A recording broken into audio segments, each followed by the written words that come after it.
Hello, and welcome to Virtual Investor Conferences. My name is Cecilia, and on behalf of OTC Markets, we're very pleased you have joined us for our next live presentation from Banyan Gold. Please note you can submit questions for the presenter in the box to the left of the slides. You can also view a company's availability for one-on-one meetings through the Schedule Meetings tab found on the conference platform. At this point, I'm very pleased to welcome Tara Christie, President and CEO of Banyan Gold, which trades on the OTCQB venture market under the symbol BYAGF and on the TSXV under the symbol BYN. Welcome, Tara. Thank you very much. It's great to be here at our first OTC conference.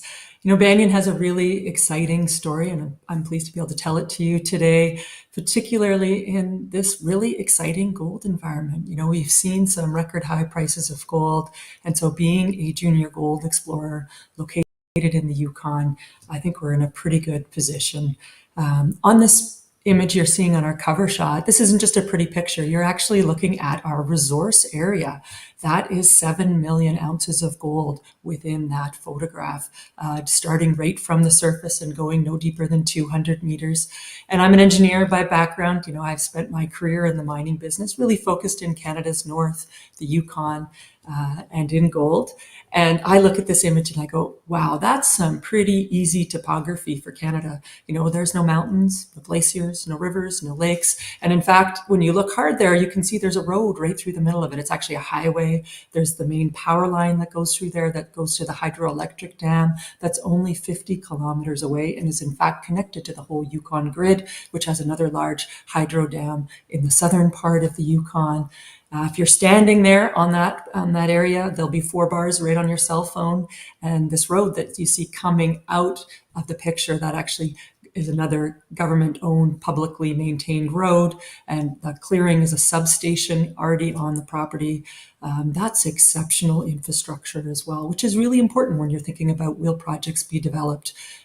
What does it look like? What does the topography look like? How hard is the engineering? And what are the risks associated with that? So great place to be in the Yukon. And, you know, that's the overview of our project. We're located right beside 2 mines. Our immediate neighbor to the north is Hecla. They just purchased the Keno Hill mine, which is just north of us. Underground, high-grade silver. They've been investing a lot of money into that to get it into production and, in fact, increase production. And then to the north and the west of us is Victoria Gold. Their Eagle mine was producing, has recently had some challenges with their heap leach pad, and we're waiting to hear about that. But certainly the gold endowment at Victoria Gold, you know, over 5 million ounces on that property, as well as existing infrastructure. And it's 25 kilometers away as the crow flies. Our property that you see here in the foreground, that's 173 square kilometers. And, you know, Yukon's really exciting. I'm going to show you a video here because it really puts in context both the region and what's been happening here in the Yukon. So, you know, the first part of the video is going to show you the hasn't come up yet, but hopefully the video will play. There we go.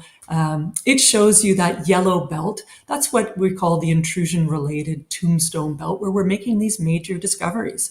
Out to the east, we have Snowline, which has made a world-class discovery, exceptionally high grade, same style of deposit as ours, these intrusion-related deposits. Across the valley, the Raven deposit, that's high grade, that's only 4 kilometers from us, 1.7 gram material. They already have 1.1 million ounces there. But this belt of discoveries, I think it's really just getting started. Here you can see our 2 deposits, our Powerline deposit and our Airstrip deposit. Powerline's 5 kilometers in strike length. We've only drilled it to 200 meters, and that's what you're seeing here is the pit and the mineralization. We do know that the mineralization likely goes to depths. We have 1 hole that has drilled and encountered mineralization down to 650 meters. You can see it's the sheeted veins, the same as what you see at Snowline. You can count these discordant veins that crosscut and see how much gold there is. Within our deposit, though, you can see 4 million ounces of 1 gram. And here you're seeing 2.4 million ounces of 1.45. That's looking at the existing resource and changing the cutoff grade. People say, well, 7 million ounces of 0.63 is low grade. Well, when you think about within that deposit, if you increase that cutoff grade to 0.6, you saw the 4 million ounces of a gram, and then at 0.9, the 2.4 million ounces at 1.45. So the question becomes, within that, is there enough high grade to really drive the economics? You saw our timeline there. It's been really rapid, getting from no resource, making our discovery in 2019, putting out our first resource in 2020. And then during COVID, when it was hard to market and people weren't paying attention, we really put our head down and drilled with great financing and strong shareholders behind us, came out with 4 million ounces and 6.2 million ounces, and now 7. And with a strong treasury this year, we're well set up for moving into this year and really delivering some value for our shareholders. Here's just another image of that district, and you can see how prolific it is. You know, there's historic producer off to the west, Brewery Creek, which was a heap leach mine, Snowline's properties out here to the east. There's a lot of room for more discoveries in here, including on the rest of our 300 square kilometer packages. And how mining districts generally form is, you know, you make a discovery, a mine is built, and then around those nodes of infrastructure, you generally get more development. We're very fortunate being right beside Hecla, where Victoria Gold has infrastructure, to be in one of those nodes. There's existing hydropower right through our property and a road right through our property. So, you know, those are some advantages. And we're seeing majors start to look at the Yukon.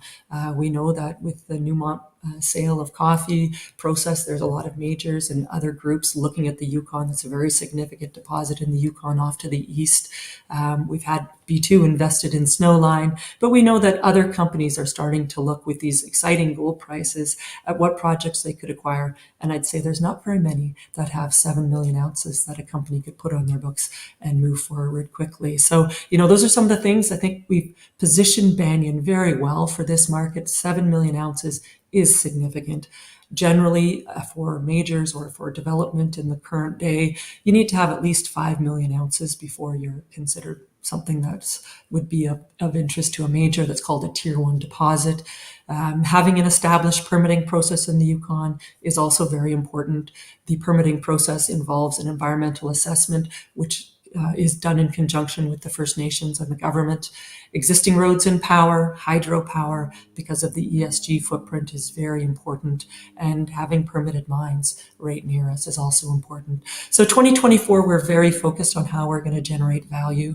We spent the winter doing some internal scoping studies to really understand what the value drivers and the key aspects of our economics were, along with really digging into our geology, having put out that 7 million ounce resource and having this huge database. We sought some experts to come and help us validate our model, understand how we'd add the most value and how we could potentially position us to this year to be able to drill out those higher grade zones, which would be part of those engineered pits, which we found out from our scoping study work.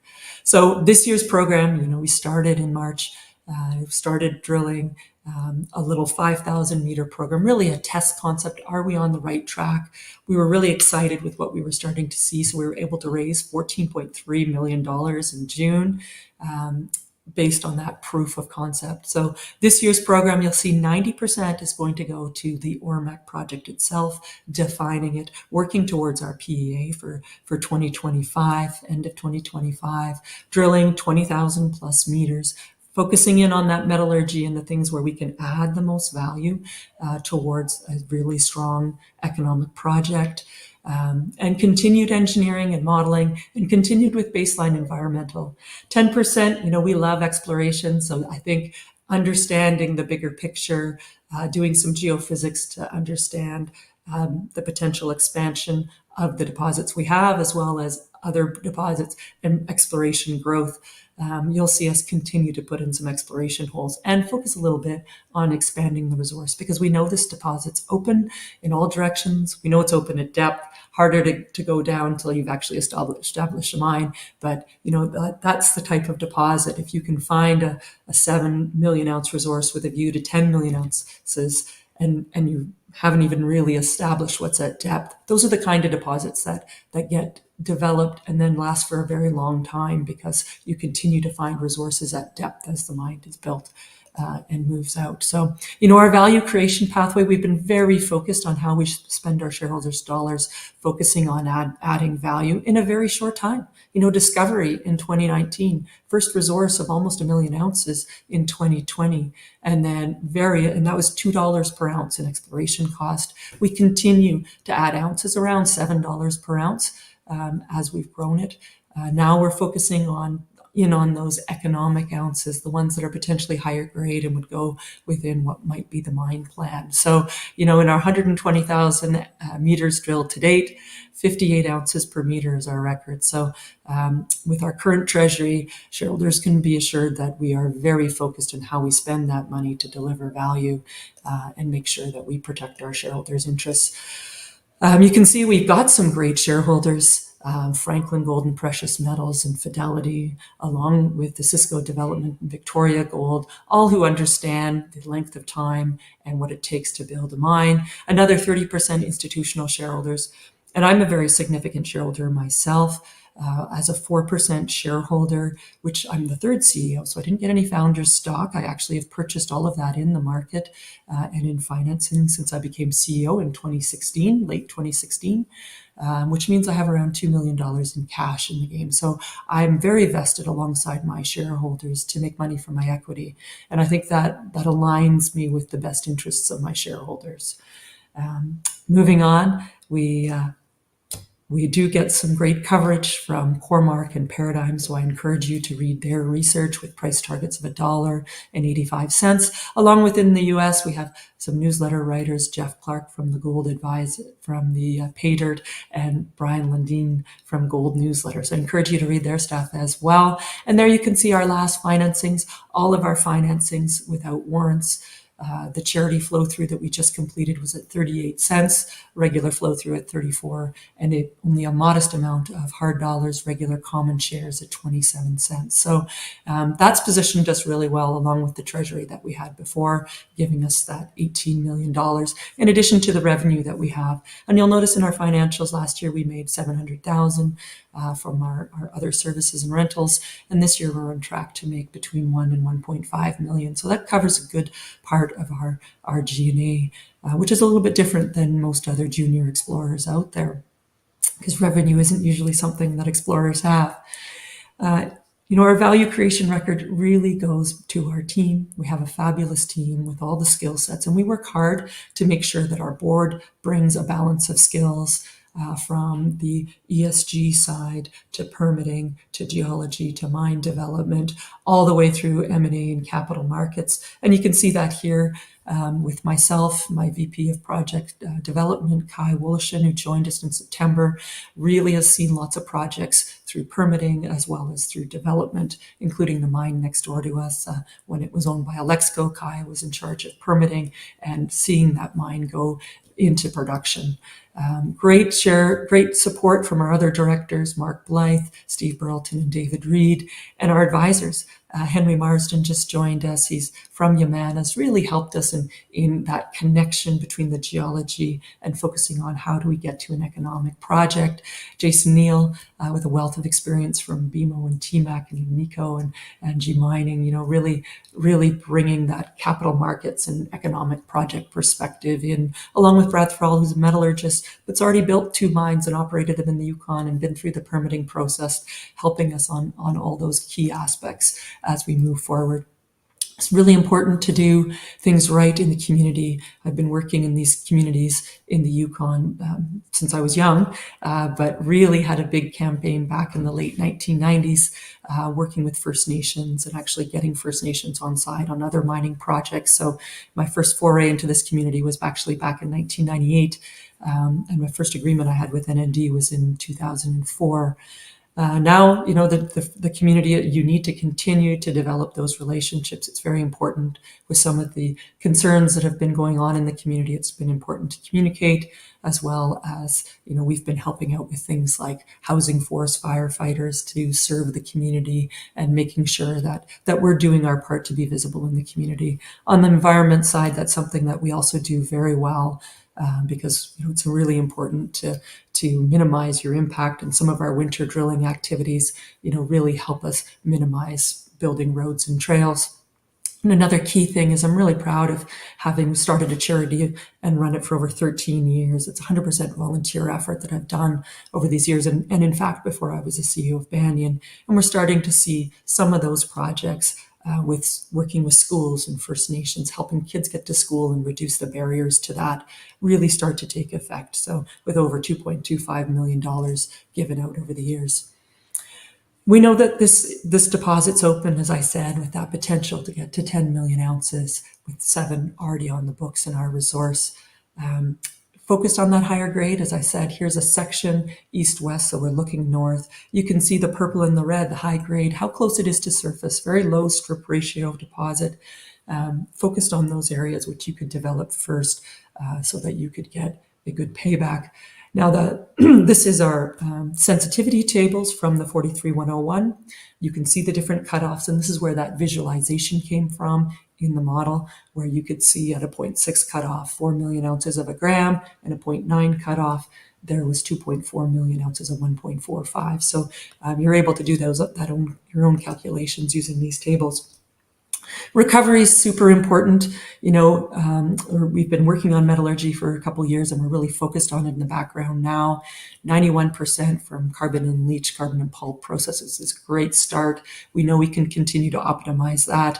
Gravity and flotation at 84, but if you see 53% gravity recovery, there's lots of coarse gold in here, so we know that that gold is potentially, gravity could be part of any mill process here to really help reduce the volumes. And then looking at flotation alone, 89%. So that with a mass pull of these 3.7%, that method, then just a real simplification, you put 100 rocks in, you get 4 out at the other end, which ended up getting intensively treated and then end up on the tailings pond. That's a really low footprint, an environmental footprint, and potentially lower capital costs. So all the work we're continuing to do here is focusing on both optimizing recoveries, but also reducing potential capital costs and operating costs. And we're able to input that all into the modeling work that we did last year. So we really understand what the implications are and can focus our work on that. We're working with a couple labs, including BaseMet, who've been doing some excellent work for lots of companies. And of course, you always do look at all the processes, and we continue to do a minor amount of work on heap leach while we're really focused on the mill scenarios, which we think are the more likely scenarios for this project. Permitting is something that we've also focused on in our baseline data collection. When we acquired the property, we did get all the data from our neighbor and our other neighbor. Hecla now is there. It was Alexco before, but as part of our deal, we got all of their data and have shared our collection programs because we share many of the same water drainages, and we can share that sampling, which has enabled us to develop our own database of water quality and other important environmental factors for permitting since 2021. So we're in a great position. You need 3 years of data before you're able to go into permitting, and we're sitting in the position of having that.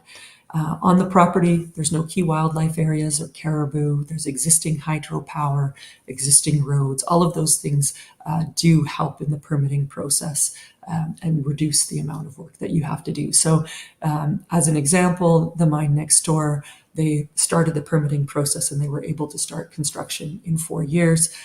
So we think that there's a reasonable potential that you could start permitting once you have a study, either a PEA or a feasibility study, and then get into the process and start construction in 4 to 5 years from that. With the key thing, of course, being in any Canadian jurisdiction to make sure that you work with the First Nation very closely in the project development and understanding what it is as part of the permitting.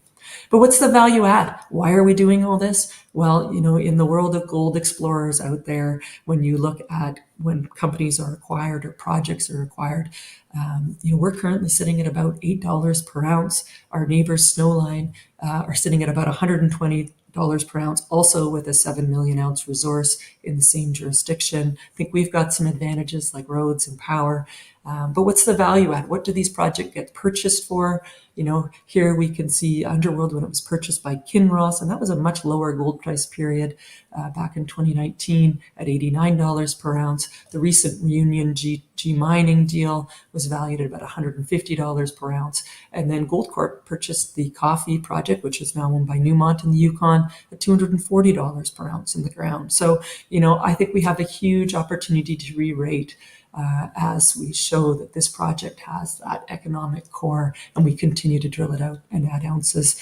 And we've got far better infrastructure than any of those projects that you see that were purchased at much higher prices to our current valuation. Here's just that summary. It's interesting that there's now 2 7 million ounce resources in the Yukon. You can see Snowline has some higher grade. We've got roads and power, and I think it's very interesting the attention that all of these deposits and the prolific nature of gold in the Yukon. I think we'll see more discoveries, and that leads to the rest of our property. We've got 300 square kilometers. Our property off to the west has another known intrusion-related sediment-hosted deposit in the center of it. It's owned by another company, but we know that we can see the geochemical signature, and we're going to do some work on that property. We've got 6 alluvial mines operating out there on the property. So lots of smoke and potential for new discoveries out there. We'll be doing a little bit of work on that. So why Banyan? Why now? I think we've got a very, very clear value creation strategy, and we've got a track record of doing that. We're well funded for it with over $18 million in the bank. You need that scale and size to be significant, and I think we've demonstrated that. And we're sitting at a really compelling valuation right now. This is a historic mining district. We will see more mines built in it. That infrastructure is exceptional. We're doing all of the key things to really advance it to development. And we benefit from being able to operate year-round. We've routinely drilled to December. Because we have roads, power, and cell phone, we're able to safely operate in the periods when fly-in operations are not able to operate. And of course, the 2 mines beside us operated year-round. And we really benefit from some strong, sophisticated shareholders who've really helped us get to where we are. So that's the end of the presentation, and I'm happy to get questions from you as we move forward and try to advance this project. So thank you to all my shareholders out there, and I look forward to seeing what you'd like to ask. So I see there's a question about financing, and we did just complete a financing of $14.3 million, which gives us $18 million in the bank today. And as well, I spoke a little bit about our revenue generation, which helps us to offset some of our G&A. So the milestones and catalysts for reevaluation, that's a great question. Our drill program, I think we're going to be able to demonstrate some of those higher grade zones with the drill program that we're doing and with the network that we're putting up. We'll have 20,000 meters. We'll drill all the way through October. So that will give us drill results likely into the new year. And we're planning to start drilling again March, April, May of 2025 with the funds we have in the bank, which will give us news flow in and through 2025 as well. We are continuing to do metallurgical work, which we will be able to put out some results, and ramping up to our PEA. I think there's many companies which are examples where you see valuations increase as you start to put out some of the information towards building that PEA, and share prices generally increase towards the PEA being published. Okay, and a lot of questions here. Is the plan to keep drilling? Yes, we do plan to keep drilling a little bit to grow the resource. We're not worried about actually increasing the resource. I think it's more important that we demonstrate scale with some step outs and showing where the deposit is open than potentially focusing on actually, rewriting the 43101 to add ounces. When we rewrite the 43101, we likely will add ounces just with the holes that we add around it. But the real focus is showing and converting some of the ounces to indicated that are higher grade and would be part of your initial mining plan of the PEA, where you could actually show a portion of that with and have greater certainty in the model that we have. We're really benefited from having some geological experts up to the site. Henry Marsden and even Moira Smith came, as well as some of our neighbors and some corporates who we've talked to, have validated our model. And part of our drill program will be to demonstrate that and to be able to then put that in our 43101 so that people have more confidence and really understand the economics of this project. Let's see, next question. How long have I been working in the Yukon? So I actually came to the Yukon when I was a child. My father is a geologist, a PhD structural geologist, and I ended up working in the placer industry. And then most of my career has been in the Yukon. You know, I worked in the alluvial industry, but also did lots of hard rock exploration. I worked for Newmont for a brief time period up on Hope Bay and actually did some lobbying for them in Canada, as well as worked on some of their other projects. So it gave me some great insight into how majors think.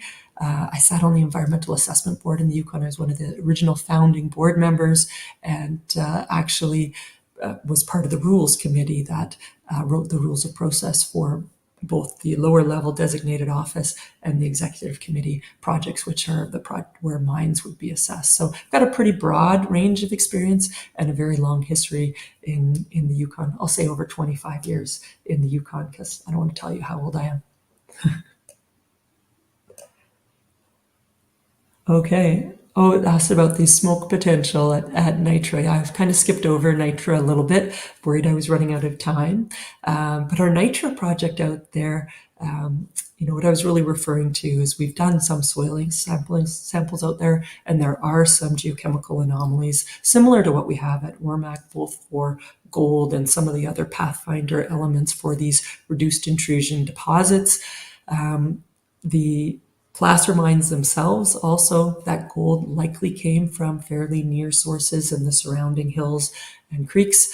And, that's a really good indicator that there's a potential source for gold in the area. So having grown up in the industry and seen, even around the Eagle mine, there were placer mines near Keno and our other side of Ormac. There are placer mines off to the east of Ormac as well. So generally they do tend to occur around where there's a hard rock deposit as well. So yes, we're doing some more work, both some geophysics out at Nitra, following up with some more soil samples, as well as some prospecting and potentially some drill holes, either late 2024 or early 2025, once we refine targets a bit better.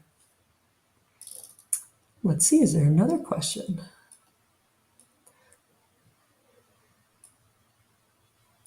Is there such thing as too big a resource? Well, that depends who you talk to. And when you talk to shareholders, you hear all kinds of different things. Some people say don't bother to drill it out to indicated, just get a really big resource. 10 million is not too big. Other shareholders say, you Canadians, you drill out all those useless extra ounces. Just drill out the economic ones that you need to get an economic project. Don't waste extra money on other exploration. So, it's kind of the challenge of being a CEO is you have to balance what you hear. And one of the key things for me is to make sure that we have the most potential people interested in this project, because that goes to the question there about what are the outcomes for Banyan? Am I thinking of building a mine here? Well, the team I've developed and put together has changed from when we were early exploration. Now we're really have that pre-development focused on getting the right people in place to get through our PEA, start permitting and complete permitting. And that's something that I feel I have expertise at. If Banyan, and I think there's a very low probability that a small company like Banyan would ever finance and build this, but it's always an option. I give it fairly low odds. But then you'd probably find a CEO to pass my equity and my torch to carry it on. But the more likely scenario with these high gold prices and majors cash flowing, looking to replace their reserves and resources that have been mined and are being mined and which haven't been replaced over the last few years. 7 million ounces would be significant to almost all of them. So I think a way more likely scenario is that somebody might buy us. We have two neighbors. Hecla in particular is a $4.5 billion company. They certainly would be in a position to be an acquirer. But there are other companies that are already invested in the district that are looking for ounces. And we know that people that are potentially looking at coffee, once there's one suitor for that, there'll probably be some others that are looking for different assets, and we're set up for that. So I really want to thank everybody for joining me here today. Feel free to reach out with more questions. We're happy to answer them. It's been great to be able to talk to you, and thank you very much.